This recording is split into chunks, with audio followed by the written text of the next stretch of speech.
um, kita masuk ke bagian dari regular expression yang berikutnya, itu set yang tadi ya. Nah, kita akan bolak-balik lah gunakan find all sama gunakan match. Nah, kita ambil satu contoh nih. Misalkan kita kan biasa ya, kita akan coba-coba untuk memperhatikan apa yang terjadi di belakang. Misalkan kita punya Arvin, lalu kita bilang kayak gini. Nah, gitu ya. Apa dampaknya gitu? Ingat ya, ini dalam suatu string ya. Jadi siku ini bukan berarti list yang kita tahu dulu. Kalau kayak gini dia ketemu A, terus kita mulai maksudnya apa ya? Coba kita kasih A yang menemukan A gitu ya. Jadi kalau pada suatu himpunan kayak gini, artinya apa sih? Artinya kita mau menemukan yang apapun huruf yang ada di dalam himpunan ini nih. Jadi kita cobain lagi nih. Dalam kata Arvin, kita bikin seperti ini. A, B, C, A gitu. Sama I deh. Kita lihat dia menemukan AI ya. Jadi kalau kita gunakan siku, artinya apapun yang ada di dalam sana adalah suatu himpunan. Jadi asal dia menemukan salah satu di dalamnya, dia akan ambil data itu. Makanya di sini dia akan cek nih proses di komputernya, dia berpikir seperti ini. Pertama, A besar. A besar ini ada nggak di dalam tulisan A, B, C, A, I? Oh ada gitu kan. Oke, berarti kita ambil dia. Gitu. Nah, terus yang berikutnya R.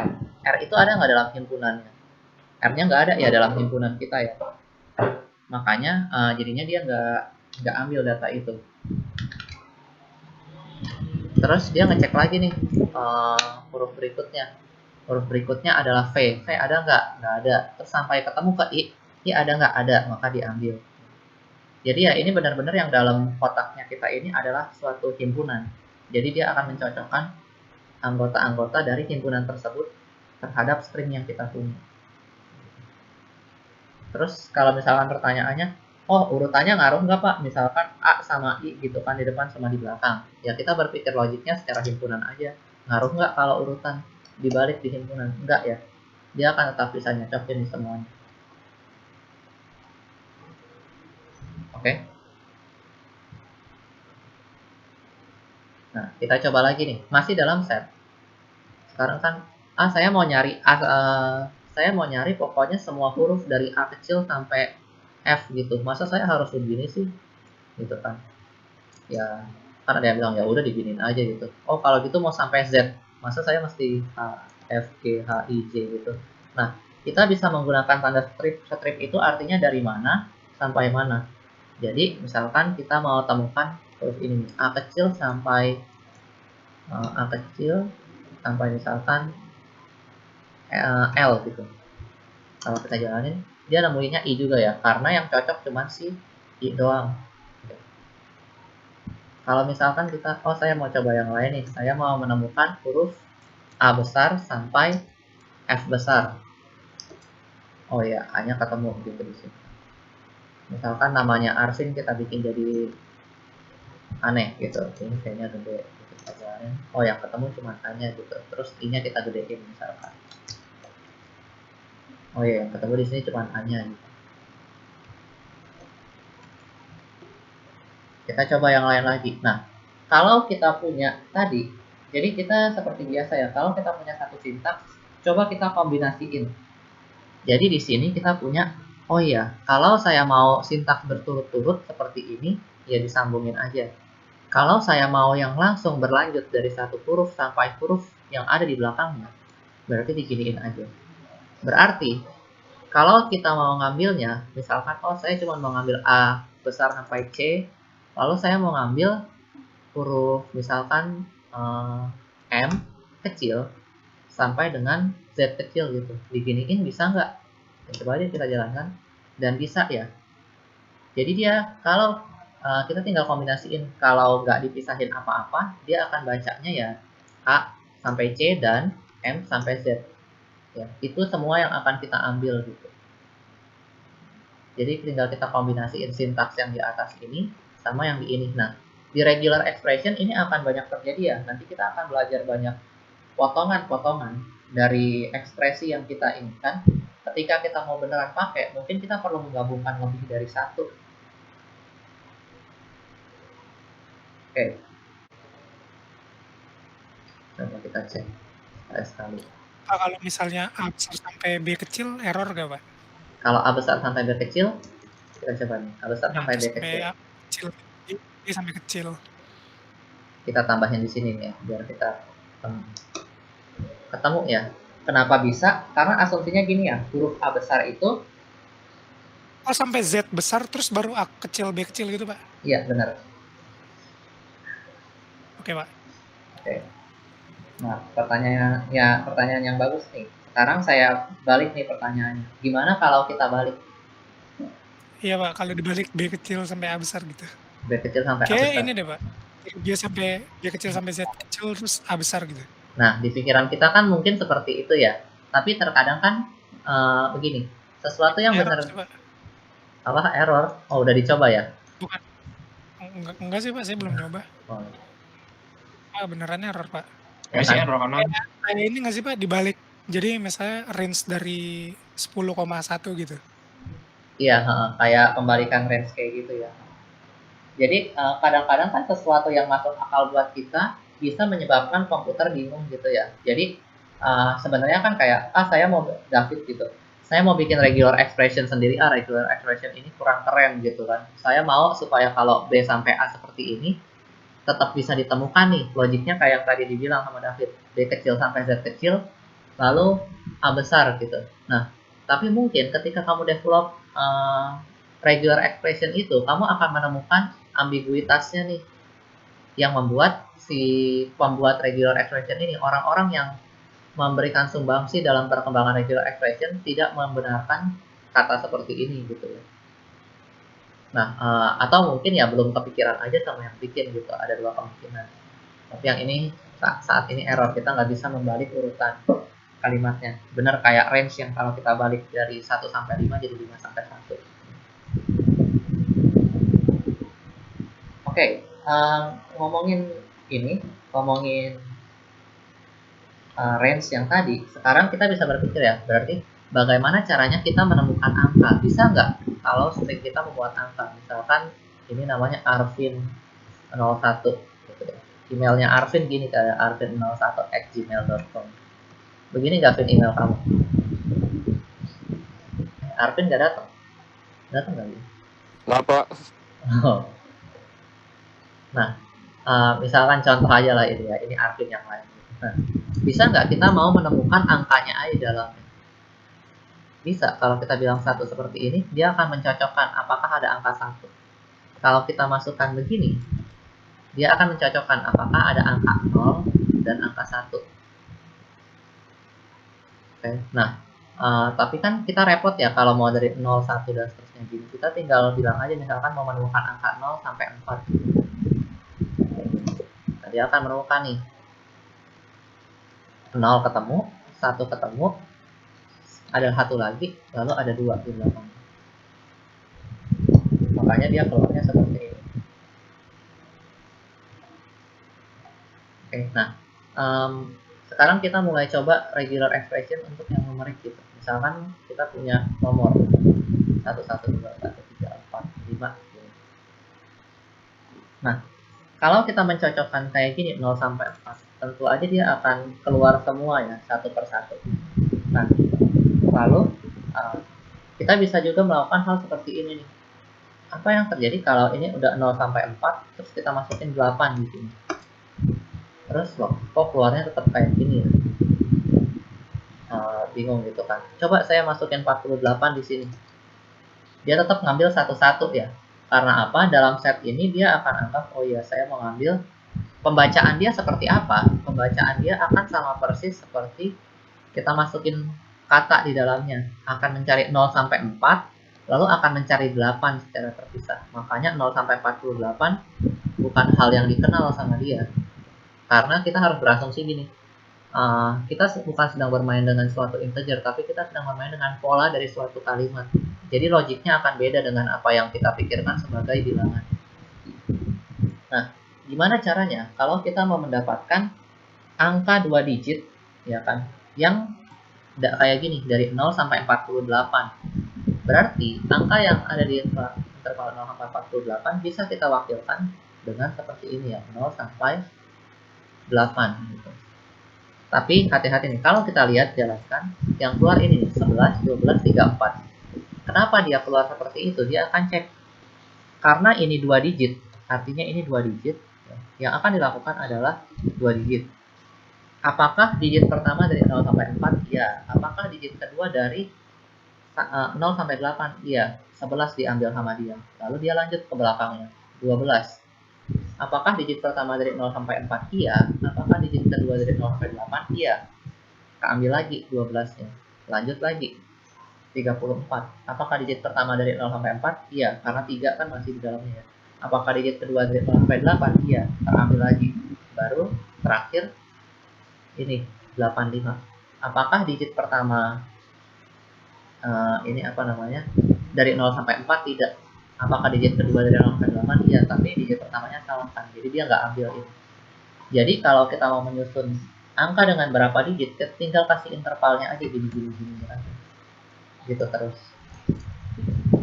Misalkan saya nggak mau, saya mau tepat ambil 48, bisa nggak digituin aja 48 terambil. Oke. Saya pisahin aja dulu supaya kita punya lebih atau punya contoh gitu kan.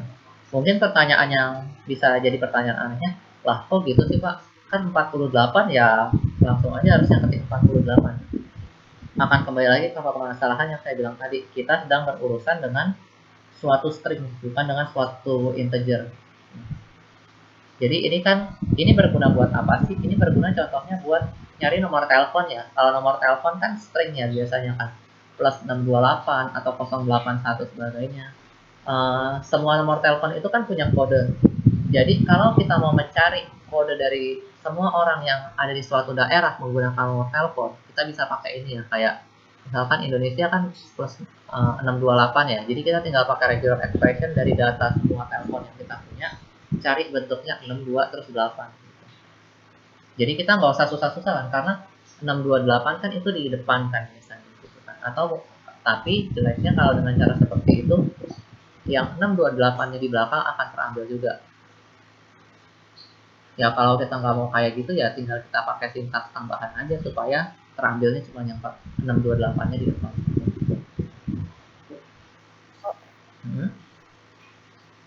Yang ini kok bisa yang 48 dia bisa nyari 48, sedangkan tadi kan Bapak nerangin yang atas itu pembagian karakter 2 karakter gitu. Nah, yang 48 kenapa dia ketemu? Dia akan mencocokkan gini logiknya, Lin. String yang ingin ditemukan adalah yang pertamanya 4 dilanjutkan dengan 8. Dia akan ngecek kayak gini. 1 48 bukan. Huruf pertama dia akan asumsikan ini kayak huruf ya. Huruf pertama bukan 4, huruf kedua bukan 8. Berarti udah, dia akan lanjut ke yang ini nih 11 lagi. Huruf pertama bukan 4, huruf kedua bukan 8. Dia akan lanjut lagi. Huruf pertama bukan 4, bukan 8, lanjut lagi gitu. Sampai ini bukan juga, lalu dia temukan ini nih 48, makanya dia ambil. Mungkin penjelasan saya tadi agak kurang di sini ya. Waktu kalian dicoba sama dia di 11 ini ya, 4 sama 8, kalau dia berhasil dia akan lanjut ke huruf berikutnya, 2 digit berikutnya. Tapi kalau dia gagal, dia akan melihat yang ini. Misalkan kita sengaja gagalin ya, ini nggak boleh supaya 11 nggak masuk, berarti misalkan ini saya ganti jadi 2 gitu. Kita jalankan. Mungkin ini saya giniin. Yang akan dilakukan sama Python apa nih? Dia ngecek seperti ini. Apakah huruf pertamanya 0 sampai 4, huruf keduanya 2 sampai 8. Sayangnya yang kedua salah ya. Jadi dia akan abaikan pengecekan ini, lalu melanjutkan dengan mengecek angka 12. Lalu waktu dia mengecek angka 12, pertamanya 1 terletak dari 0 sampai 4, lalu keduanya 2 terletak dari 2 sampai 8. Ini benar, maka 12 ini akan dianggap sudah selesai sama dia, dia lanjutnya ke 34. Jadi proses berpikirnya dia kayak gitu tuh.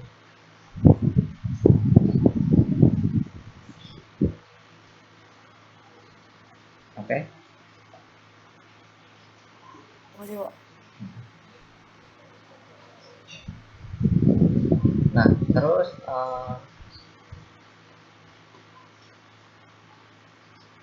Misalkan kita mau mencari nih, mengecek apakah apa ya, nih coba kita ngecek nih,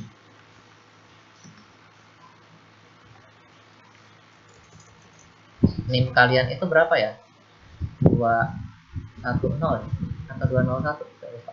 Ada yang mau menyumbangkan NIM-nya buat saya ketik di sini? 23, 10, 2310 berapa? 19, 100, Oh. 22. Nah, sekarang kita mau mengecek apakah ini suatu NIM yang beneran gitu. Kita harus berpikir dulu, format NIM kalian itu apa sih? Perbedaannya di mana sih NIM kita, NIM kalian? Duanya harusnya sama 2 ya? paling belakang, Pak. Oh, 2 paling belakang ya. 23, 10. Berarti 1, 9, 1. Aduh, repot ya. Nanti kita akan coba lihat gimana mengulang pola dengan lebih baik. 0, nah tinggal 2 paling belakang yang beda kan ya. Misalkan ini 0 sampai, digitnya boleh berapa aja kan, 0 sampai 9 dulu. 0 sampai 9 dulu. Nah ini 100 dulu, Pak. apa? Nolnya kurang 1. Di mana tuh 0 yang kurang 1? Kurang 1 nolnya, Pak. 100. Oh iya, Di situ, Pak. benar ya. Nah, dengan menggunakan ini kita bisa deteksi apakah NIM seseorang benar atau enggak ya. Misalkan dimasukin NIM-nya ada yang salah ketik nih. Nah, gini. Kita nggak ketemu ya yang kayak gini. Jadi kita tahu ini bukan NIM, format NIM kalian gitu ya. Karena ya di tengah-tengahnya ini ada yang kebalik tadi ya. 301-nya. Jadi ya menggunakan set ini ya bisa kita gunakan gitu untuk berbagai hal. Terus pertanyaannya kan, loh kalau bisa kita mainin angka kayak gini berarti kita bisa main huruf dong kayak gini. Coba kita lihatnya. Nah, misalkan kita lihat yang seperti ini. Kalau kita mau mencari bentuk yang seperti ini, 2 huruf dengan huruf pertamanya A, huruf keduanya R gitu. Arvin gitu. Saya jadi misalnya. Hari ini Arvin kita pakai terus. Ketemu ya? Karena ada nih. Coba kita lihat lagi. Saya mau bentuknya kayak gini. A sampai C, lalu R sampai N. Ya ini Arvin. R sampai N terbalik ya, lebih besar N. R sampai Z aja gitu. Arvin bisa gitu. Kita coba cek lagi. Anton lolos nggak nih dari pengecekan ini? Kita lihat Anton enggak. Kenapa? A-nya bener nih, ada di interval ini. Lalu N-nya masuk nggak nih? Ada nggak? Kan, wah saya nggak hafal-hafal. Habis R apa? OPQ R S T U V W X Y Z. Udah nggak ada ya huruf N-nya. Jadi AN nggak masuk. Dia ngecek lagi. N sama T masuk nggak nih? N sama T nggak masuk karena N itu kan bukan terletak antara A sampai C besar. Dan begitu seterusnya dia cek ke belakang nggak ketemu. Gitu. Jadi kita juga bisa menggunakan set ini untuk mengatur ya huruf-huruf yang berurutan intervalnya kayak gimana. Nah, manfaatnya apa? Kita bisa coba lihat nih. Kita bisa menggabungkan ini menjadi kayak gini. Depannya A, belakangnya N. Coba kita lihat. Kalau kayak gini berhasil nggak? Terus dapatnya cuma on gitu. Terus kan kita mulai berpikir, logiknya kayak apa ya? Coba kita coba untuk nama lain. Arvin. Terus dapatnya in doang gitu. Loh, kok begini ya? Nah, kita coba lagi. Sekarang apa yang terjadi kalau Anton sama Arvin digabungkan? On in gitu. Terus makin aneh gitu lah. Kenapa jadi kayak gini ya gitu. Udah ada yang dapat gambaran belum? Kenapa dia dapatnya on sama in-nya gitu? Misalkan ini kita potong jadi lebih pendek gitu. NN sama IN gitu. Ada yang menemukan? Atau mungkin gitu kita coba yang lain. Jangan-jangan kalau kita giniin jadi bener nih, misalkan n tadi. Oh enggak, tetap nn doang yang didapat.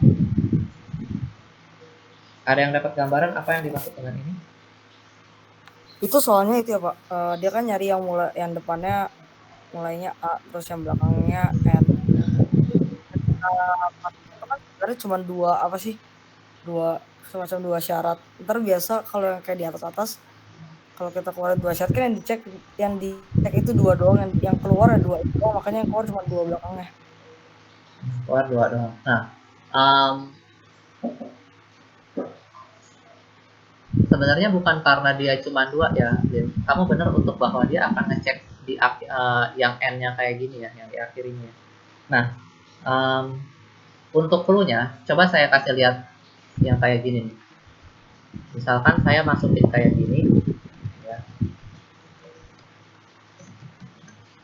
Lalu saya masukin kayak gini.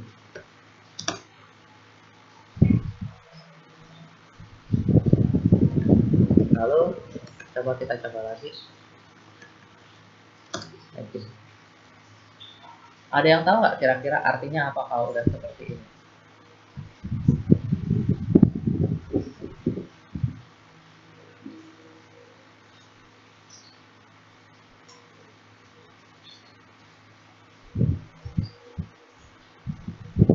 Ada yang tahu? Itu kayak komplemennya gitu, Pak. Ya, benar ya, komplemennya gitu ya. Jadi kita lihat ya ini, kalau kita bilang tanda ini, nah jadi hati-hati ya, ini salah satu kesulitan di regular expression. Apa yang kita tahu di satu kasus tidak selalu benar untuk semua kasus. Tadi kita tahu tanda pangkat artinya sebagai huruf pertamanya, tapi itu kalau dia bukan dalam set. Kalau dia dalam set kayak gini, artinya malah jadi beda. Tanda pangkat itu artinya komplement. Coba, mungkin kayak biasa ya, kita penasaran, kenapa sih ini? Kita tak cari what is ini in regular expression gitu. Kita cari di Google. Wah, internet saya lambat. Wah, ada tutorial dari NTU. Kalian mungkin bisa coba belajar di sini. Banyak banget ya sub chapternya. Nah, ya udah cari aja gitu. Pangkat. Wah, di sini saya baru pangkat.